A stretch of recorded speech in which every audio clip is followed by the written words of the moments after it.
Companies that grow consume capital. It seems obvious. That is nearly the definition of growth. If you want to sell more, you generally have to build more, buy more, or hire more. Yet, when we examine specific businesses, this intuitive rule completely breaks down. In this video, we're going to examine a fascinating paradox, the relationship between a business's growth and its actual need for capital, separating the sheer scale of demand from the company's capacity to absorb investment. Consider the financial trajectory of MSCI. Last year, MSCI grew its run rate by roughly 12%. A business growing at 12% should logically require capital to fund that expansion. Instead, MSCI intentionally returned over $3 billion to shareholders against just under $1.5 billion in free cash flow. It returned more than twice what it generated, financing the difference via borrowing. Its shareholders' equity now stands well into the negative billions. Read together, these facts seem contradictory. How is a business growing rapidly while seemingly consuming its own balance sheet from the inside out? There is no contradiction if we understand that we are measuring two fundamentally different things. First, every business has a growth runway. How long the demand it serves can keep expanding. Think of this as the wave. Second, every business has a reinvestment runway. How long it can continue putting its own earnings back to work at attractive returns. Think of this as the capacity to absorb. These are not the same thing. They are financed by different parties, they advance at entirely different speeds, and there is no underlying rule in economics that dictates they must end at the same time. Historically, investors have treated both runways simply as quantity. As Warren Buffett observed back in 1986 regarding the capitalized expenditures required to maintain a competitive position, the exact figure must often be a guess. Because of this, a common mistake is assuming that a business unable to absorb capital must be nearing the end of its growth cycle. If a capital-light business, like a digital toll bridge, cannot absorb much capital, faulty reasoning suggests its growth runway must be short. In reality, a capital-light business is at this crossroads right from the beginning, and it stays there while its growth runway keeps extending. The short runway is the reinvestment runway, not the growth runway. Everything else follows from keeping those two concepts completely separate. The relationship between these two runways can be measured precisely. For any business, we have to ask, what does an additional dollar of revenue require in additional capacity? The answer comes down to elasticity. How much does the business need to stretch to grow? It runs across a wide range. Visa, for instance, certainly absorbs capital, spending well over $1 billion as its budget rises. But its entire capital budget is a mere 3.7% of its net revenue. Compare this to a massive railway like Union Pacific, where capital expenditure consumes over 15% of revenue and over 40% of operating cash flow. Both spend money, but the burden differs completely. The crucial distinction here lies in proportion. To sell twice as much, the default assumption is that you need roughly twice the capacity. At Union Pacific, this is incredibly close to true. 10% more freight requires something like 10% more physical capacity. The denominator follows the numerator, and the return earned on it comes down. Visa, however, operates on a totally different elasticity. 10% more payment volume might require only 2 or 3% more capacity. Visa can scale significantly while its capital rate holds remarkably steady. The level is the elasticity, the growth rate is just noise around it. Ultimately, a business at the low end of this range has a capital problem precisely because it does not have a capacity problem. If a company is growing without proportionate capital expenditure, one might assume the capital is hidden away in research or marketing expenses that accounting writes off. It is not. The capital is somewhere else entirely. Consider what must exist for Visa to earn a fee.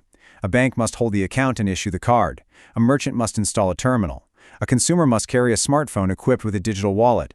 A telecommunications network must transmit the data. Every one of these elements is real, productive capital, but they sit entirely on the balance sheets of third parties.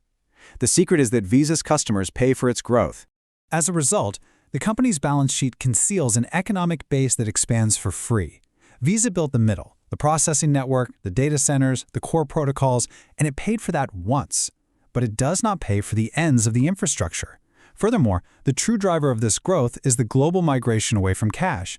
This shift is a fundamental change in human behavior across billions of households and thousands of institutions. It is not something Visa can simply purchase. A company in this position may sincerely want to invest in its own growth, only to find there is nothing available to buy. For an investor or analyst, realizing a company's economic base expands for free is incredibly significant. When we separate these two runways, companies no longer fall into binary categories of simply growth or value. Instead, businesses spread across a diverse range of profiles, as illustrated in this matrix from the Averaging Up collection. MSCI sits at one extreme, riding two independent waves of demand, with a negligible reinvestment runway. Microsoft sits at the other extreme, with an enormous reinvestment runway, where it builds capacity before the revenue even arrives. Union Pacific occupies the middle ground, a short growth runway, but a perpetual reinvestment runway, driven by the constant, undeniable need to maintain and replace existing physical infrastructure. Beyond the length of the runways, there is a third, distinct variable we need to consider: the longevity of the capital deployed. We can observe this simply by looking at the estimated useful lives disclosed in corporate filings. Linde, the chemical company, and Microsoft both have massive reinvestment runways. Both are building assets that did not exist before, and both have demand contracted ahead of capacity. Yet, Linde builds heavy industrial plants that operate for 15 to 20 years. Microsoft, on the other hand, deploys an enormous amount of capital into servers that have an estimated useful life of just 2 to 6 years. That difference in lifespan is critical. A long reinvestment runway does not equal a durable asset. A business can have the former without the latter. When a company deploys hundreds of billions of dollars into short-lived assets, it fundamentally alters the underlying arithmetic. It creates a rigorous scheduled replacement obligation. That obligation arrives strictly on time, whether the broader economic growth continues or not, meaning they constantly have to deploy capital just to stay in the exact same place. To measure whether a base is genuinely expanding or merely being replaced, we apply a simple ratio: capital expenditure divided by depreciation. Union Pacific spends about $1.54 for every dollar of depreciation, with the majority of that classified as replacement. Microsoft, by contrast, spends $3 for every dollar of depreciation, indicating it is building significantly faster than it consumes. Visa sits at about $1.20. However, this ratio must be paired with absolute scale. Visa's technology assets are also short-lived, but a short asset life only creates a massive replacement burden when there is a massive amount of it to replace. This framework synthesizes into a precise three-point checklist you can use. First, when capital spending rises, check if it follows volume or lags it. The ratio matters far more than the absolute numbers. Second, when returns look extraordinary, check whose balance sheet the base sits on. Third-party funded infrastructure equates to extended growth. And third, when the reinvestment runway looks short, do not conclude that growth is ending. An overflow of capital signals achievement, not necessarily the limits of demand. Reaching the point where a business cannot redeploy its own earnings at its own rate is not a failure. It is the mark of a company executing well enough to out-earn its own opportunity set. The business that never reaches this crossroads is simply the one that never earned enough to face the question in the first place. Arriving there is an incredible achievement, and returning the surplus carries zero execution risk. The overflow tells you about the limits of the reinvestment runway.